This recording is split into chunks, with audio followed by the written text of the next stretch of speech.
మేము అధికారంలో ఉన్నామనే మాట కానీ లేకపోతే ఇంకో అంశం కాదు. మేము కూడా తెలంగాణ ఉద్యమం సందర్భంగా తెలంగాణ ఉద్యమము, తెలంగాణ ఏర్పాటు ప్రజల ఆకాంక్ష, తాత ముత్తాతల నాటి కోరిక, దానికోసం పోరాడుతూ కూడా ఎన్నడూ కూడా హైదరాబాదులో ఉండేటువంటి వాళ్ళకు సంబంధించినటువంటి విషయం లోపల ఎప్పుడు కూడా విపరీత వ్యాఖ్యలు చేయలేము మేము కానీ మా పార్టీ నాయకత్వం కానీ.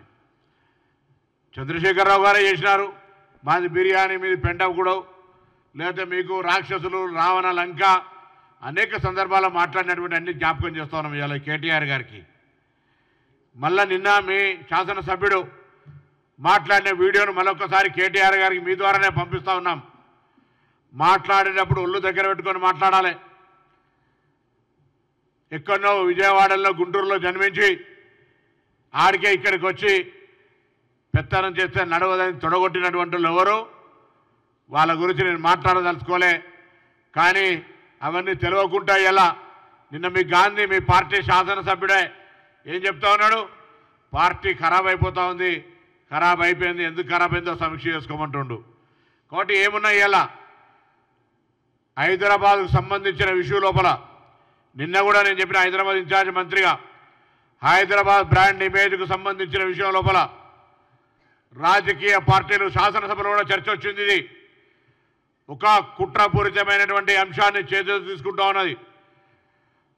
మళ్ళీ తెలంగాణేతరుల పేరు మీద రాజకీయం చేయాలనో లేదా హైదరాబాద్కు సంబంధించిన విషయం లోపల అస్థిరపరచడానికో శాంతి భద్రతల విషయాన్ని భంగం కలిగించే విధంగా ప్రతిపక్షాలు కుట్ర చేస్తూ ఉన్నాయని అన్నాడు శాసనసభ వేదిక కూడా చెప్పినాం. అటువంటి సంఘటనలకు పాల్పడితే నిన్ననే గౌరవ ముఖ్యమంత్రి గారు 3 కమిషనర్లకు మేము కూడా హైదరాబాద్ సంబంధించిన కమిషనర్తో సమీక్ష చేసి ఎవరైనా తప్పుకు చేస్తే ఎంతటి వారైనా ఏ రాజకీయ పార్టీ అయినా ఉపేక్షించొద్దు, ఉక్కు పాదం పెట్టాలని చెప్పినాం. శాంతి భద్రతల విషయానికి వస్తే ఫ్రెండ్లీ పోలీస్ అయినప్పటికీ కూడా లా అండ్ ఆర్డర్ ఇష్యూ వస్తే చాలా కఠినంగా వ్యవహరిస్తామనే మాట మరొక్కసారి కూడా తెలియజేస్తూ ఉన్నాం. అది ఎవరైనా లా అండ్ ఆర్డర్ ఇష్యూ వస్తే ప్రభుత్వాన్ని కూలగొడతామని, ఎన్నికైన ప్రజాస్వామిక ప్రభుత్వాన్ని కూలగొట్టి అలవాటున్న భారతీయ జనతా పార్టీ సహకారం తీసుకొని మీ ప్రభుత్వం నిలవది, ఎక్కువ రోజులు ఉండదు, ఇది కూలిపోతుంది అని శాపనార్థాలు, పిల్లి శాపనార్థాలు మమ్మల్ని మొత్తంగా మా ప్రభుత్వం మనోధైర్యాన్ని దెబ్బతీసే విధంగా మాట్లాడింది టీఆర్ఎస్ బీజేపీ నాయకులు కాదా? అటువంటి సందర్భంలో ప్రజాస్వామ్యానికి వేదికగా జ్యోతిబా పూలే పేరు పెట్టుకొని ప్రజాభవన్కు